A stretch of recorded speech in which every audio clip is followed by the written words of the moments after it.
They should be able to attend. So great. And what am I looking at doing today, ladies and gentlemen?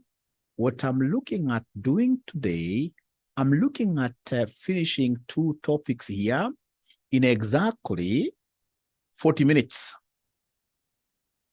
You know, AFR is quite a very, very simple paper, ladies and gentlemen. It's a paper that should never give any student headaches here, really. This is the simplest ever paper. And I would want us to start with what we call segment reporting. Segment reporting. So, ladies and gentlemen, remember, when we talk of a segment, what are we looking at? A segment is basically a component. Is a component of what here? A business is a component of a business, is part of a business. It doesn't stop there. We must be having, in this case here, the chief decision makers, who in this case here sit in the board, reviewing the performance of this component. So you're saying that always, it can only be called a segment if in this case here, the board of directors, if the board of directors is interested in its performance, If the board of directors is operated, or rather is interested in its individual performance. So for example, at RCM as a college, we have in this case here 2 components. We have in this case here RCM online, and then we have in this case here RCM physical at Stanbank House. RCM physical. Every time my board would want to know, especially this is a new baby here. How are we performing? How many students, for example, registered in this particular RCM physical on a weekly, like last week? How much do we earn in terms of revenues, in terms of profitability? It is. So we're looking at this as different what-year components. But now the question is, remember, we have got what we call aggregation of components. And the aggregation, the segment reporting standard requires all of us, in this case here, to put together all those products / services that are similar. If the product / services you're selling in this case here are similar, like now here we are selling CPA to CASNEB students. So should we report this as different segments? Should we report this as different segments, or should we aggregate and put them together? Ladies and gentlemen, we would have done that very easily because we are basically selling the same what here kind of products to the same students here. However, the standard tells us that whenever you have different distribution mechanisms, like now here, we are distributing this knowledge to students who are here, like now yourselves, through an online platform. Here, these guys must come to the college physically. So in this case here, of course, the distribution channels are different. In this case here, we have differentiating features in terms of, for example, pricing, etc. These guys pay a little bit more, the physical guys. All right. So in that case, then we are properly treating this as what here are segments. However, the most important thing, ladies and gentlemen, that you're supposed to remember before you declare, hey, I'm going to take this as a segment, we have what we call the 10% rule and the 75% rule. Have you ever heard of the 10% rule and the 75% rule? Is there anybody who has ever heard of that? 10% rule and the 75% rule. Anybody who has ever heard of that in terms of segmental reporting? Very important. 10% rule and the 75% rule. You guys are not talking to me tonight. Yes, thank you very much. 10%, 75%. So, ladies and gentlemen, we are looking at these, and I'll read these at a high level. This is IFRS 8, talking about operating what here? Segments. And they're telling us that an operating segment is defined as a component of an entity that engages in business activities from which it may earn revenues and incur expenses. It's basically what we call a profit center, whose operating results are regularly reviewed by the entity's chief operating decision organ to make decisions about resources to be allocated to the segment and assess its performance. Ladies and gentlemen, I would want to take you straight away to something very, very important here. Aggregation already I've been able to explain. I've been able to explain this aggregation, and they even are testing us here whether we are able to understand on this concept of aggregation, and I would want to read this very fast. eGames is a UK-based company. eGames is a UK-based company, that sells computer games and hardware. Sales are made through the eGames website, as well as through high street stores. The products sold online and in the stores are the same. eGames sells new releases for $40 in its stores, but for online, it's a bit cheaper. Internal reports used by the chief operating decision maker show the results of the online business separately from the stores. So basically, they are treating these as independent segments. However, they will be aggregated, put together for disclosure in the financial statements. So required, should the online business and the high street stores be aggregated into a single segment in the operating segment's disclosure? If you treat this as a single segment, if you aggregate them, you are making a mistake. You are making a mistake. And I would want to read the answer here very fast, test your understanding one. If you guys will be able to permit me, remember you're not making any notes. This is just a discussive class, and then you'll be able to listen to the video later. IFRS 8 says that two or more operating segments may be aggregated into a single segment if they have similar economic characteristics and the segments are similar in the following respects. That we are selling, for example, the same type of products or services. That we are selling, in this case, yet to the same type of customers. That we have the same distribution methods. The standard says that segments with similar economic characteristics would have similar long-term gross margins. The e-games stores and online businesses sell the same type of products, and there are likely to be no major differences in the types of customers. I mean, individual consumers are the same. Maybe children would want these games. Therefore, in this respect, the segments are similar and therefore should be aggregated. However, customers will collect their goods from the stores, but eGames will deliver the product sold online. This means that the distribution methods are different. Moreover, there are different sales prices between the stores and the online business, giving rise to significant differences in gross margins. This suggests dissimilarity in terms of economic characteristics. This means that it might be more appropriate to disclose these two segments separately. We disclose them separately. Ladies and gentlemen, that is the end of that explanation. I would want to know before I proceed whether we are together. Are you able to understand this man who is speaking very fast like a radio cassette? He has been able to swallow. I mean, remember, it's a high level, it's a helicopter. So long as you're able to get it like a high level, like from the example that I explained of RCM College, then we are good to go. We are good to go. Thank you so much. And then now you allow me to go to the rules here. To go to the rules. So this is what I'm looking at. I love segmental reporting because it may easily come in your exam. Now, ladies and gentlemen, remember, in this case here, at least 75% of the entity's external revenue, must be included in reportable segments. That all the revenues that you are having in your reportable segments must be at least 75%, of the total sales. Ladies and gentlemen, if you have your segments here, assuming in this case here, for example, we have in this case here segment A, segment B, segment C, and then we have got other, and then of course we have got total. So assuming that this total is 100, other is, for example, 40, and then this is, for example, 30, 15, and 15.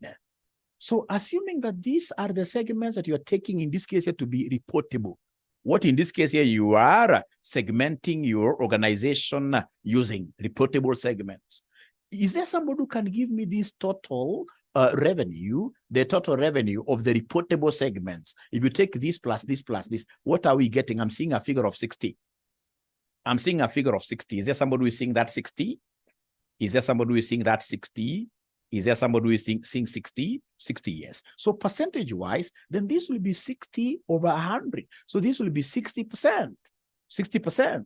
So according to IFRS 8, this 60% of whatever you're calling reportable is less than, it doesn't cover 3/4 of the entire enterprise. It's less than 75%. Then there is a problem. You can't really go ahead and, in this case here, report this separately. You'll be forced in this case here just to aggregate them because they're not meeting the minimum threshold. They're not meeting the minimum threshold. The minimum threshold, the reportable segments, when you add their total revenues, percentage-wise, they should be at least 75%. At least means 75% and above. 75% and above.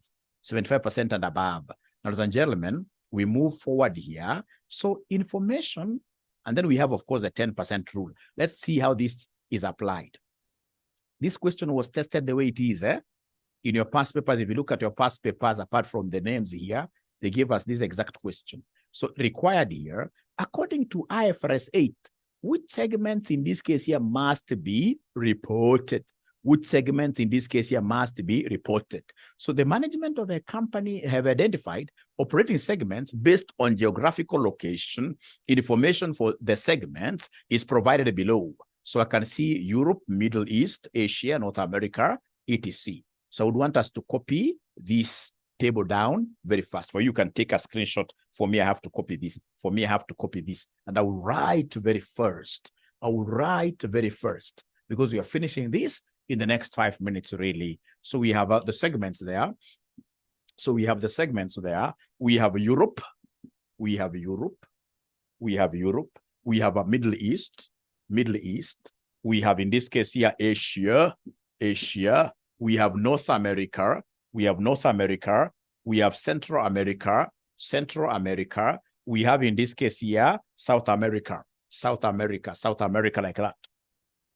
And then I can see the total revenue. The total revenue.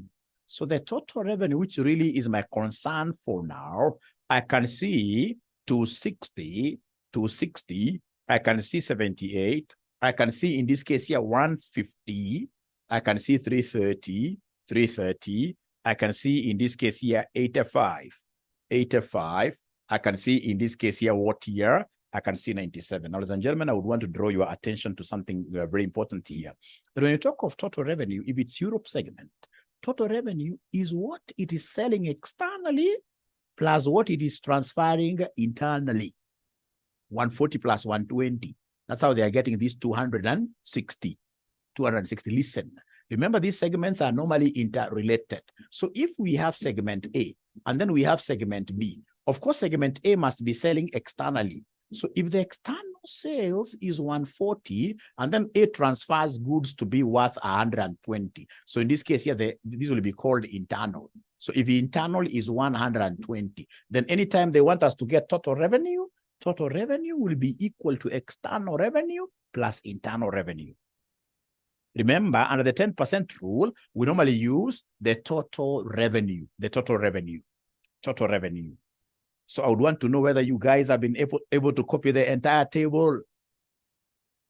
Have you been able to copy the entire table? I don't need this external revenue for now. I don't need this internal revenue, but of course I need the profits. I need the profits. I need the profits. I need the profits. I need the profits. I need the profits. I need the profit stroke loss. Profit stroke loss. What I can see there, I can see 98. I can see a loss of 26. I can see a loss of, no, not loss, but profit of 47. I can see, in this case here, 121. I can see, ladies and gentlemen, 15. I can see, in this case here, what year? I can see 12 there. All right. So in this case here, the profit is 237 there.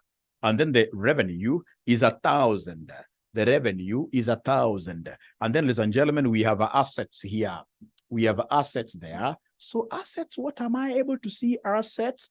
Assets, I've got 3,400. I've got 345. 345. I've got, ladies and gentlemen, 995. I've got 995. After that, I've got 3,800. 3,800. After that, I've got 580. After that, I have got 880, which in this case is giving me what we call 10,000. What we call 10,000. So according to IFRS 8, which segments must be reported? Which segments must be reported? Here I will get all the marks without knowing what I'm doing. And really, that is the essence. I should be able to pass this. I should be able to pass this. So ladies and gentlemen, I will start with what we call the 10% test. The 10% test. So I'm writing there up there, the 10% test. The 10% test. So you're writing there the 10% test. 10% test. Remember here, we normally carry out 3 tests.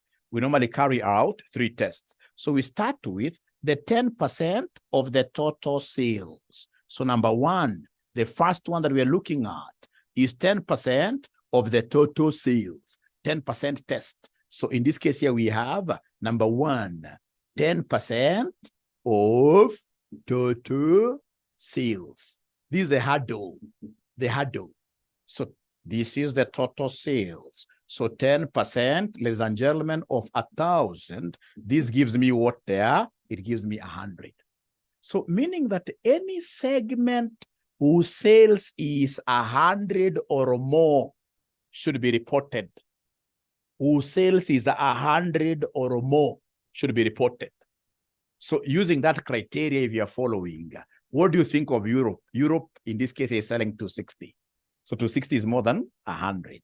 So it means that Europe is a reportable segment on the sales perspective.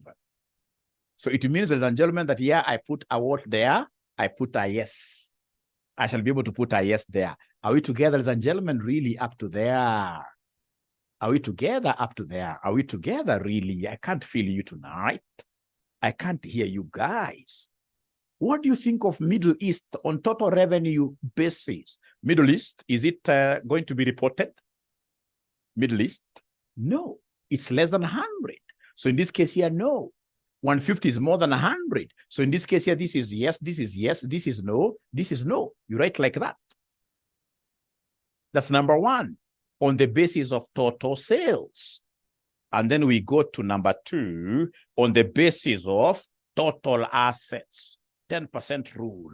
If you allow me, I'll just delete this and write there on the basis of total assets. So in this case here, number 2, 10% of total. This is our hurdle rate, 10% of total assets. So we have 10% of our total assets, which is 10,000, giving us 1,000, isn't it?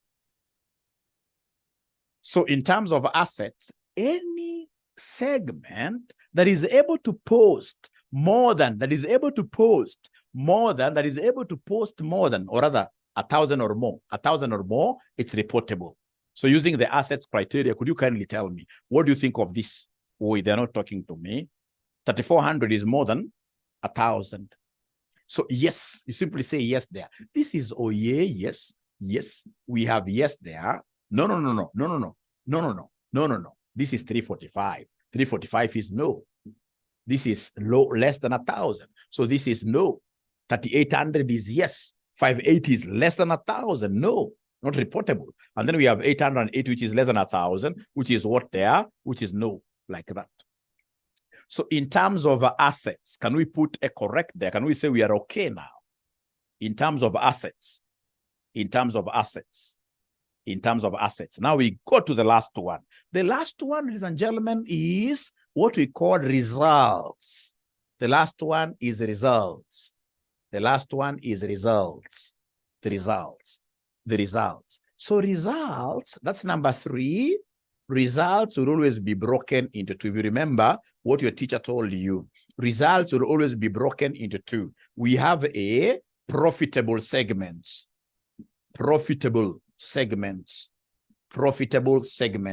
So in this case here, 10% of profitable segments. So 10% profitable segments nishigana.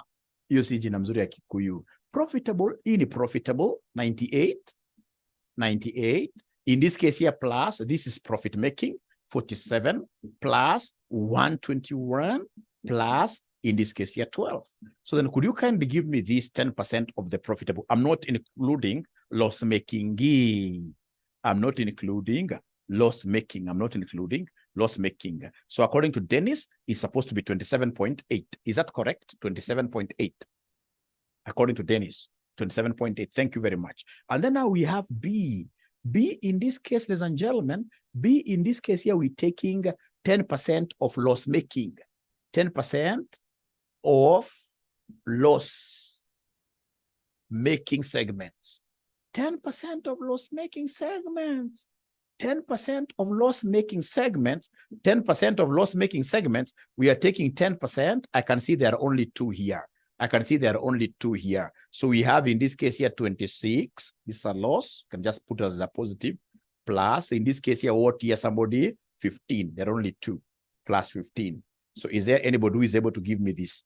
26 plus 15. So times 10%. Times 10%.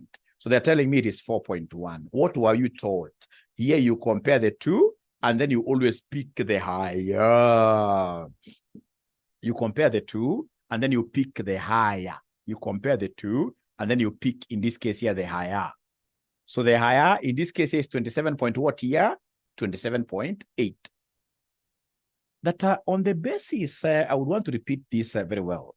On the basis of profitability results, we can only say that a segment is reportable if the profit exceeds this figure or if the loss exceeds this figure. Because now we are working with the higher between the two. Because remember, these are the results. And results, you give us 10% of the profitable segments, 10% of the loss-making segments. And then now, ladies and gentlemen, you pick the higher of the two. So the higher of the two is 27.8. So now using this 27.8, is there somebody who can give me, in this case here, the reportable profits, reportable segments, 98 is more than this. So 98, so this is yes. What do you think of this loss of 26? You're comparing it with this. You're saying you would want, in this case here, the loss to be more than. The loss to be more than this. It would have been more than this. For example, if it was a loss of 29, 30, this loss is less. If I took this as a loss now. So in this case here, this is no. How about this? 47 is bigger than this. So this is yes. How about this? So this 121 is more than this. So this is yes. This is less. This is no. And then lastly, we have 12, which in this case is less than this, which gives me no like that. Which gives me no like that. And then now you come and create the last column of conclusion. The last column of conclusion. Whenever there appears any yes anywhere, then automatically that is going to be a reportable segment. So like now, Europe, at least I can see yes. So in this case here, Europe is reportable. How about Middle East? Somebody who is able to follow. Is Middle East going to be a reportable segment? I'm seeing no throughout. So in this case here, no. Somebody who is following. How about Asia? Is Asia going to be a reportable segment? Yes, because there is a yes somewhere. So in this case here, yes. How about North America? North America, yes. North America, yes. And then we have Central. Central, in this case, ladies and gentlemen, we have no. So this is no. This is no. This is no. And then now we have South. South, in this case, ladies and gentlemen. South, in this case, ladies and gentlemen. In this case, here gives me what here? Somebody, no, like that. So then how many reportable segments do we have? How many reportable segments do we have? We only have 3 reportable segments. So in conclusion, we have 3 reportable segments. We have 3 reportable segments. So we have 3. We have 3 reportable segments. Namely, ladies and gentlemen, namely, we have Europe. Europe is reportable.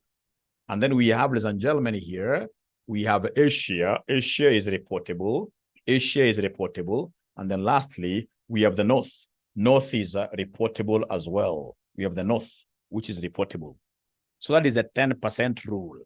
After you finish 10% rule, it doesn't stop there. We'll be able to engage a higher level gear. We go to the concept of what year? 75%.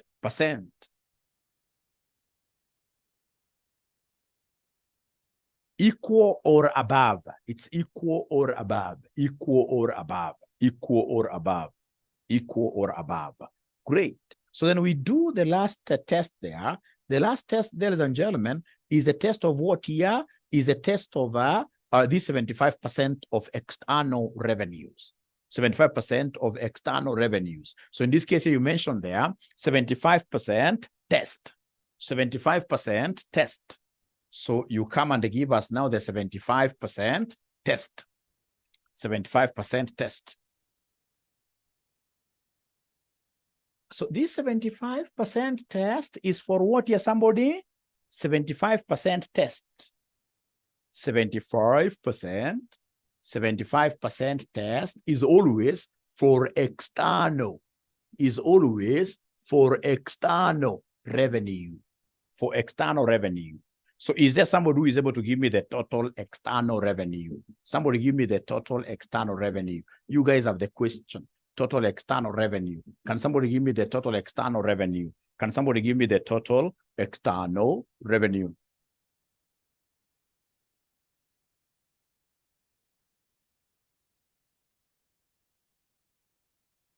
These guys are not talking to me. I'm not feeling them.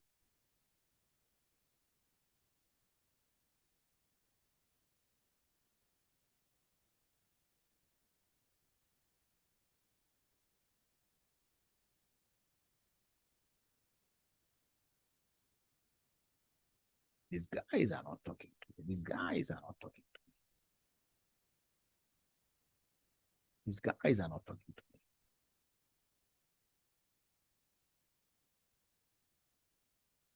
So the external revenue, what do we have, ladies and gentlemen, here? External revenue. So external revenue is here. It is 612. 612. 612. So ladies and gentlemen, if that is the case, could you kindly then give me 75% of 612? Give me 75% of 612. Give me 75% of 612. Is there somebody who is able to give me this very first? 75% of 612. 612. 612. So 75%. 75% of 612. What figure do we have there? Somebody very fast. Oh, yeah, I cannot feel. Ah, yes, it's 459. It is 459. So then these particular three segments, they can only be reportable if their external sale is more than, this 459. If the external sale is more than this 459. So then, ladies and gentlemen, when you come here, look at Europe. Look at Europe. If I just share the question first, if I share the question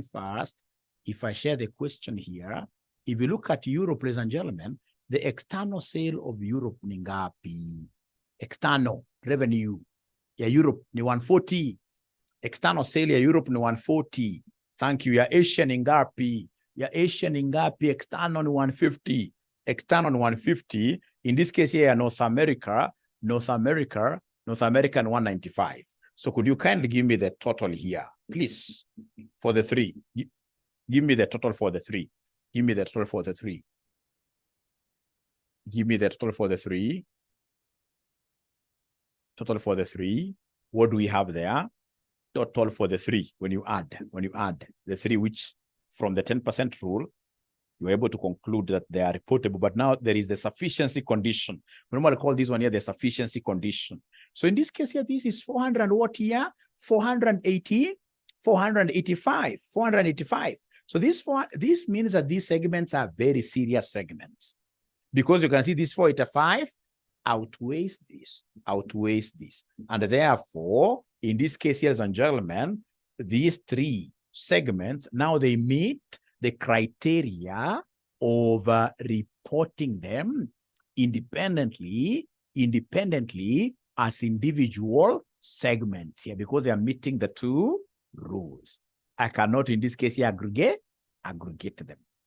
Now, ladies and gentlemen, point of correction. It's always good to correct these things as we move along. The student here is right. I've just checked there very fast. It's always more than that 10%, not greater or equal to. It's more than. It becomes a segmental report if in this case here you get those 10% more than, even this 25% is more than. So then up to there, are we together? How I wish these guys here would confirm if you're together so that I can move forward. Great. Now, ladies and gentlemen, I will not do any other question on segmental reports, but I would want in this case here to have a situation like now. You have done this question very well here. Nice question, really. Nice question, especially on this results thing. Nice question here. Where in this case here, we chose the higher to work with the higher. Nice question here. Now, I would want to take this opportunity to invite all of you to my YouTube channel. There is a question on segmental reporting that I've done there that I would want you to go and watch. My YouTube channel, of course, you guys must be using it. I'm so sure. It's Joshua Aura, isn't it? Joshua Aura, you can type Joshua Aura, segmental reporting, segment reporting. You'll be able to get me there right away. So then that marks the end of this chapter, revision of this chapter. So what are we going home with? I know the definition, right? As a component that can be distinguished, a component that is able to generate its own revenues, and of course has got its own costs. And then the decision-making organ, like the board, is normally interested in the KPIs, is normally interested in analyzing this kind of, if the board is not interested in analyzing its individual performance independently, then automatically that's not a segment. The board must be interested. And then we have this 10% rule. For us to be able to justify 10% rule, that's the first condition, what we can call the primary condition or first order condition. And then we have the second order condition of 75% of external revenues. 75% of external revenues, that means what here? The sufficiency condition. So then can you allow me to go to something different? Hey, you, my students? Thank you very much. At least there is 10%, 75% rule. Now, ladies and gentlemen, as I go to something different, is there somebody who has ever seen this being tested in your past papers? Anybody who has ever seen this kind of a question in their past papers where they are told here to identify?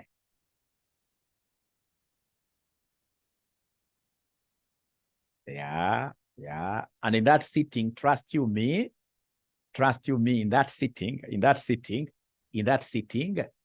I'll be able to take you through very fast this concept of related parties that most guys are thinking it's a useless topic, but me, I know it's a very important topic for you guys. Very important topic. Related parties. Yes. So related parties, you are required here to know how to define who a related party is and why should we disclose related parties and the disclosure of related parties. Those three things. What should we disclose? So when we talk about related party, what I'm supposed to know, ladies and gentlemen, this is basically a party that can influence decisions in our company. If in this case here, for example, we have RCM, if we have in this case here RCM here, assuming that I'm the owner of RCM, of course I'm not, I'm just a small shareholder here. Real shareholders don't show themselves outside here. They simply invest and then they go away. So then we have, for example, RCM. So RCM, of course, as an online college, ours is a group structure.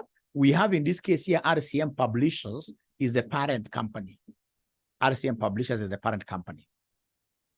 owning RCM Online College 100% and other businesses. So this is the parent of our businesses there.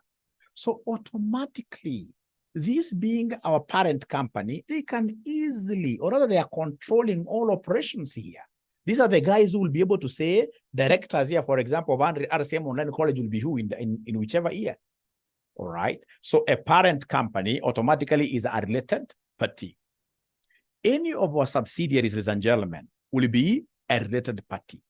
If, for example, we are under joint control, assuming RCM Publishers has, in this case here, some other businesses here, I can't mention all of them. Assuming in this case here, we have, for example, like RCM Real Estate, which in this case here is also a subsidiary of RCM Publishers. Now that we are under one parent's control, like, for example, my son and my daughter, these guys are related parties. If, for example, we have RCM Publishers having this as what here as a subsidiary, and then RCM Publishers having, in this case here, for example, RCM Real Estate as an associate. So long as we are controlling one company. So automatically, if you are in control of this, we are speaking here so closely. You know, if you are in control, it means that this and this company, you know, control means the same. It's one economic unit. So if it's one economic unit, then automatically this has a say over this associate. So it means automatically that RCM Online College, which is a subsidiary of this, is a related party to who? Is a related party to this associate here. Listen here. And I would want us to use various examples for us to understand. So we have, ladies and gentlemen, this concept here. All right. So a related party transaction is defined by IAS 24, related party disclosures, as the transfer of resources, services, or obligations between related parties, regardless of whether a price is charged. IAS 24. Ladies and gentlemen, why do we need to define related parties here in any business arrangement? It's because of the concept of faithful representation. Because what happens if, for example, as a RCM Online College here, if we want to go and borrow some loan from some bank, and then the bank tells us, you know what, you guys would want your sales report the last 3 months. So then what I'll do, I'll simply tell the bank, give me like a few months, let me organize myself, and then I'll go and talk to my parent. You know what, I've gone to this particular bank, and this bank wants me to show good revenues. So if that is the case, then the parent will tell you, hey, you know what, because the parent's responsibility is to shepherd. There is no parent who will ever refuse their kid. Right? Even Mackenzie's mother, the other day, you had Mackenzie's mother saying that Mackenzie is very, very, very what here. Mackenzie has got no issue to do with Shakahola. I mean, that's a good parent. Any parent, regardless umezaa mtoto anakaa namna gani, lazima protect. So you parent because of the relationship. Atakuja ambie huyu, yes, let me in this case here buy your products at an overstated price. I deposit these amounts, for example, like continuously for 3 months. They show in your bank statement, and then you go. And that is why the bank, when you take these management reports to the bank could always go to that section of related parties, trying to see how the funds moved. So you take to them. Of course, they would want to go to related parties, trying to see whether most of the funds that you're declaring here came from a related party. Now, ladies and gentlemen, come here. Assuming in this case here, we have RCM Online College. So you're saying that RCM Publishers being the parent automatically becomes a related party here. So assuming Joshua Aura owns, or rather is among the managers of this parent company. So we have here Joshua Aura is a manager and perhaps the only owner. So I'm trying to look at what we call the key management personnel. Key management personnel will have an influence over the parent. They'll also have an influence over what here? These related parties. Key management. And remember, key management will be me, my wife, close relatives here. Because you can imagine, if, for example, my wife, and this is why you'll get even some churches collapsing very fast. We have in this case here, the bishop is a husband. And everybody knows that for sure this is the bishop of this company. but not of this church. But now the wife comes and fixes herself in this church. I don't know whether they're given different names. And then, ladies and gentlemen, what will happen? This lady will come and tell the husband, hi, sweetheart, you know what? Today is my birthday, and I would want the biggest of the biggest vehicles here. This, you know, we are under control. Automatically, in this case here, we will be forced to, we have an obligation there. So in this case here, automatically, even my wife will be a relative here. A relative here. It's very important. It's very, very important for us to appreciate this concept of key management personnel. We shall be able to influence decisions here, which can lead to what we call window dressing. And remember, especially for key management personnel, you as an auditor, when you get related parties for the key management personnel, there is nothing like overstatement of the price. Then they would want to get things from these companies for free. For free. Then you ask them, I can see there is a vehicle that is being used by this director here. Is this vehicle being used for business? But I'll be able to give you these practical things after we finish. For now, I would want us to end this class. We promised 40 minutes. We are way beyond 40 minutes, but I want to believe that you guys are getting practical things out of this. So basically, definition of a related party, related party, related party. So there is a relationship there. And whether you like it or not, related parties are going to transact. There'll be transactions. And we're not saying that those transactions are bad. All that we want for faithful representation, all that we want are proper disclosures. A related party is defined as a person or entity that is related to the entity that is preparing its financial statements. A person or entity. When we talk of a person or a close member of that person's family is related to a reporting entity, if that person has you don't even have to cram this really. The most important thing now, things are coming here. We have subsidiaries. Our joint ventures are our related parties. All our associates, ladies and gentlemen, are what here? Our related parties. And then remember, the other one that you should never, ever forget, related parties you should never, ever forget, is if you have what we call a pension plan. Whenever you have a pension plan like where I work, we have an independent pension plan, which in this case, we have been able to give to some asset manager to manage it on our behalf. So it has been found severally, companies like where I work, call this company, for example, ABC. If it has got a pension plan, these guys can work to this pension plan and borrow out of it. And then put, in this case, the pension monies of the employees at risk in future. Like the government does this, it's very bad. So you must always, these people are very bright, especially the bankers, they are very bright. They'll ask you whether you have a pension plan and whether you normally transact. If you normally transact, the bank would want to know. The bank would want to know. There is a threat there. There is a risk there. There is a risk there.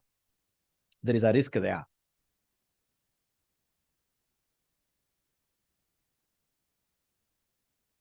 Good question, Douglas. I'll be able to answer you. I'll be able to give you an answer to that in. Now, when we talk of related party, look at this. This is a reporting entity. So reporting entity, the parent is a relative.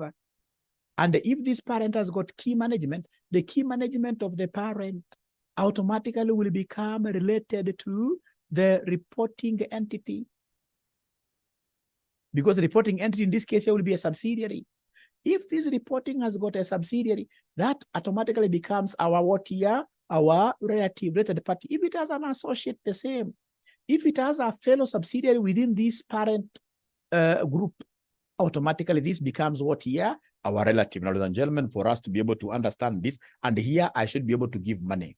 Here I should be able to give money. Test your understanding group structures. So we have entity A. Entity A has 60% of B. So meaning that B is a subsidiary. And then it has 70% of C. Then it has 35% of entity D. Who can tell me?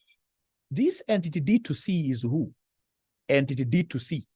C is the one that has D, 35% of D, 35% of D. So who is D to C? It is an associate. It is an associate, isn't it? And automatically, an associate of our subsidiary, an associate of our subsidiary is our associate. So it means that the relatives of A Related parties of A, all its subsidiaries are related parties. So in this case here, B, C. And even the associate is a relative of who? A relative of A. Now, let me ask you a question. What do you think of B and C? What do you think of B and C? Are they related? Somebody talk to me tonight. I'm almost finishing. I promised 40 minutes, but I'm just a few minutes on top of the 40th minute. And it's because you guys came a bit late. Otherwise, I was so much ready to finish everything in 40 minutes. What do you think? B and C are both subsidiaries of the same entity. So they are related. They are related parties. And because, ladies and gentlemen, you can see we have A, B. You know, A is controlling B. So automatically A and B are the same thing. So automatically B and D are also relatives.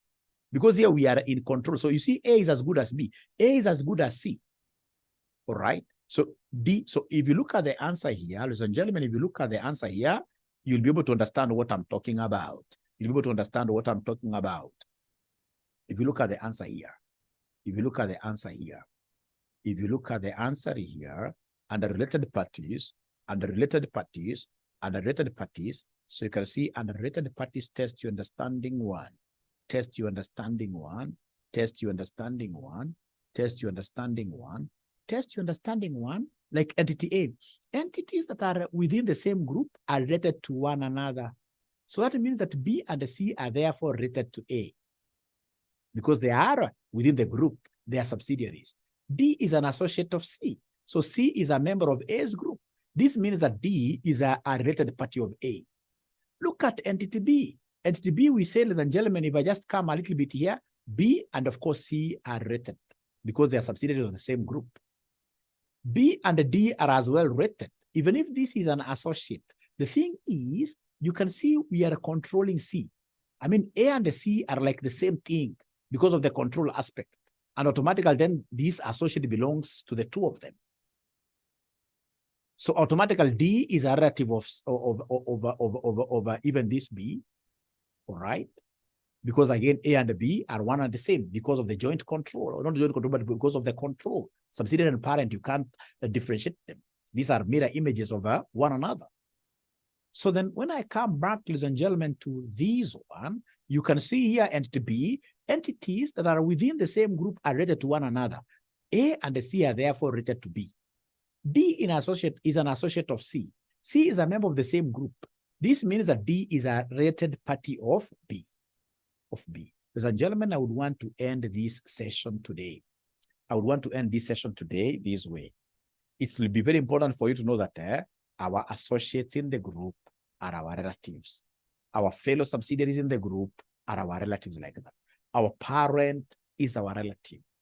If there is any pension plan, that is our relative. If we have got key personnel, and of course their families, those are what here? Those are our relatives. And then now remember, whenever it comes to disclosures, what are you supposed to disclose? If I remember very well, and I have this as a summary, I have this as a summary, great. I have this as a summary, I have this as a summary, I have this as a summary, ladies and gentlemen, I have this as a summary, I have this as a summary, I have this as a summary, a very important summary. I hope they're able to see my screen. I hope they're able to see my screen in terms of disclosures,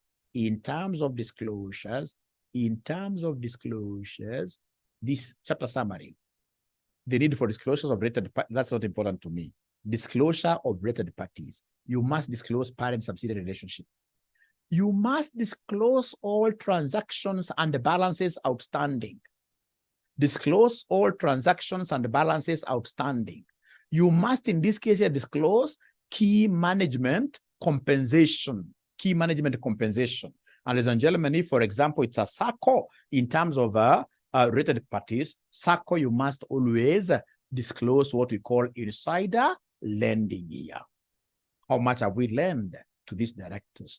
That is so important, and which loans, in this case here, are non-performing amongst those directors. Okay, so unfortunately, this book that I have here, these are those books that you buy online.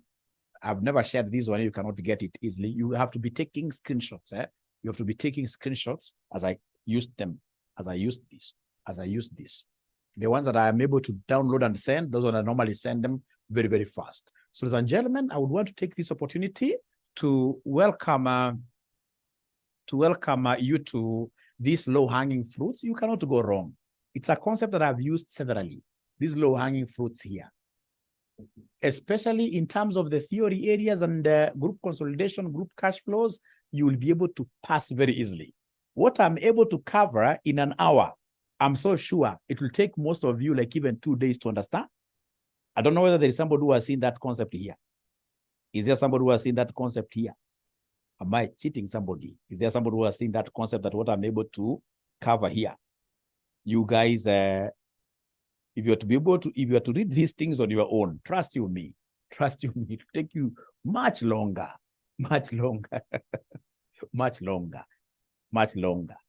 So like now, topics like EPSs, those are very low-hanging fruits. Topics like deferred tax, these are simple things that I'll be able to cover very, very, very fast. And remember, like AFR, we are doing AFR every day. That's why I told you, like the 200 shilling you're paying per lesson, you will not be able to do what here to really get value, because you will pay quite a lot. Because like now, this 10 p.m. class, I'll only be doing the theory areas, 10 p.m. just for 30 minutes or 40 minutes maximum, 10 p.m. every day. And you'll be able to bear witness with me. You cannot fail with this low-hanging class. You can't fail, because there are things like now you'll go to a student, like when we look at the answer sheets that they give us, like something like management commentaries and disclosures. Very few students in this case here will be able to give us answers which make sense. Ask a student what is integrated reporting. Like right now we have sustainability reporting now has become mandatory from 2024. So then we expect sustainability reporting to be a great theoretical area this time around. They have produced, in this case here, 2 standards. So as a good student, I should be able to at least get a high-level summary of what sustainability reporting standards are talking about. There is no way, ladies and gentlemen, you can go to an AFRA exam if you don't know, for example, what we call ESG framework. How do we report in terms of environmental, social, governance issues? All right. So you'll go and get a student being asked a simple question that we have in this case here, a director who was in this case here, or rather finance director, yes, a finance director who has not disclosed what we call related party transactions. This guy has not disclosed related party transactions. And then you are told in this case to discuss the ethical guidance on this. So the ethical guidance on this, ladies and gentlemen, of course, I'll be able to remember very fast ethical guidance. We are looking at those things, objectivity. We are looking at integrity. We are looking at competence. We're looking at competence. And of course, in this case, when they talk of ethical guidance, like now, this guy who has not reported related party transactions, he's not objective. Whatever financial statements he'll give us, ladies and gentlemen, in this case here will not really be objective. They'll not be truthful. They'll not be representing the true position of the company here. There must be something that is hiding here, all right? There must be some opaqueness. So it means in terms of integrity, this guy is a liar. He's not a straightforward man. And if he's a straightforward man, then in terms of competence and the due care, I mean, you know, competence means what here? Technical skills. He may not be having the right technical. So he's unethically occupying that position. So you see, like any question on ethics, I should be able to earn more than 5 marks. If they give me a question of 5 marks, then I should be able to get all of them by just arguing like this. But now you'll get a student who does not know anything on ethics totally. Then they say that, so you need this guidance. Whether you like it or not, you need this guidance here. Great. So, ladies and gentlemen, remember, what are we selling here? We are selling, like Fardosa doesn't want this, we are selling a package. Which package are we selling? We are selling, in this case here, for you to attend these low-hanging classes, low-hanging fruit classes. Low-hanging fruits classes. We are selling, ladies and gentlemen, we are selling 4 things. And most of you don't even know these things. Yeah. So we have advanced Excel. So you're looking at the pivot tables. We are looking at things like, for example, index and match. We are looking at the VLOOKUP. We are looking at the dashboard. Like me, I'm an expert of doing dashboards. Actually, that's what gave me a job where I work. So if you give me, like, for example, sales of Coca-Cola, right? It varies. I should be able to make, for example, Mount Kenya dashboard, which in this case here is through Power BI, which is real time, live. As in this case here, sales is going up, I'm able to see my bars. In this case here, I'm able, especially if I capture this in bubble charts, top game, top notch. So advanced Excel. Then in this case here, we have what we call Power BI as an independent entity, independent course. We have in this case here what we call the Power Query. The Power Query. And then I'll be able to teach my students, in this case here, accountants here, how to capture these Excel formulas and whatever when you're moving from one sheet to another using the famous macros VBA. Macros VBA. So all these, I'm giving them to you at 2,500. And this will be a 10 days course, a 10-day course, a 10-day course, a 10-day course, which we shall run immediately after you finish your exams.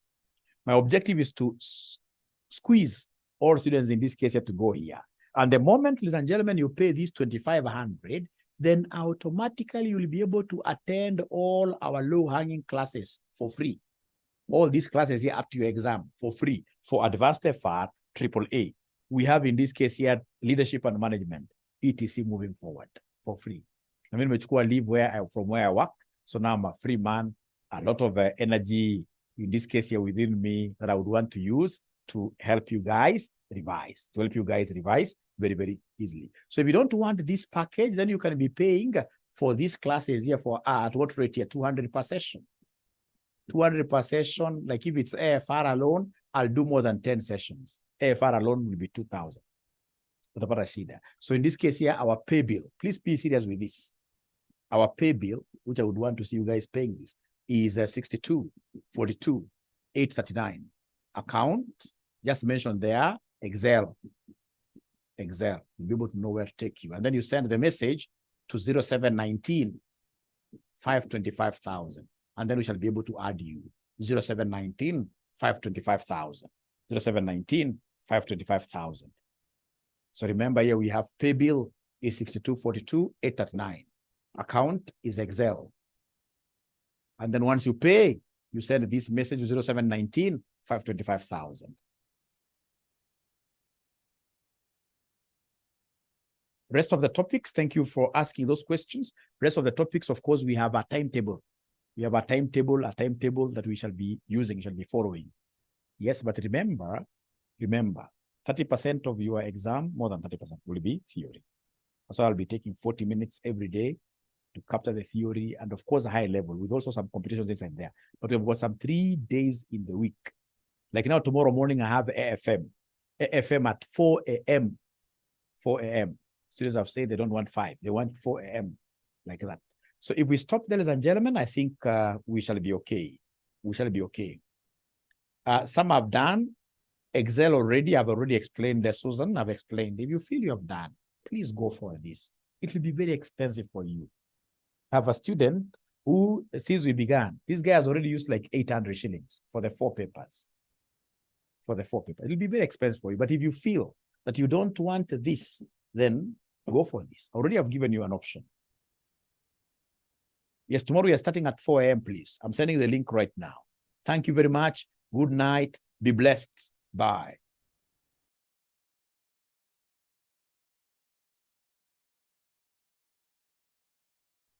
Yes, if you pay now, of course, you'll get the link for tomorrow's class. Yes. Great.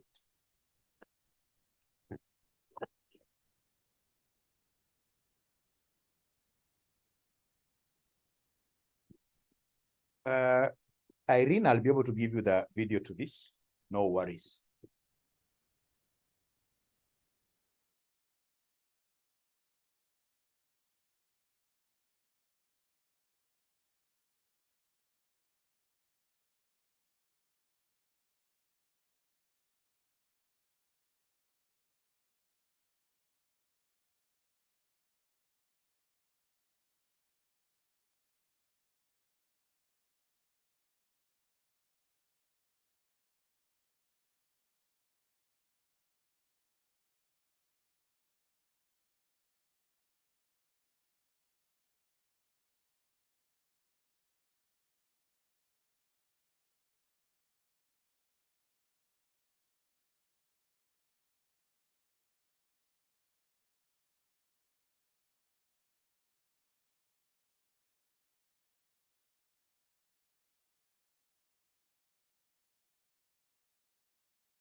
Yes, Theo, those classes will be after your exams. The Excel class will be after your exams. Great. Thanks. Bye. Good night.